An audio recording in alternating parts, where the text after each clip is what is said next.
ولمن خاف مقام ربه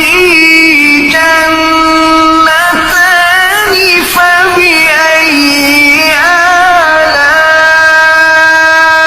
آلاء ربكما تكذبان ذواتا أفنان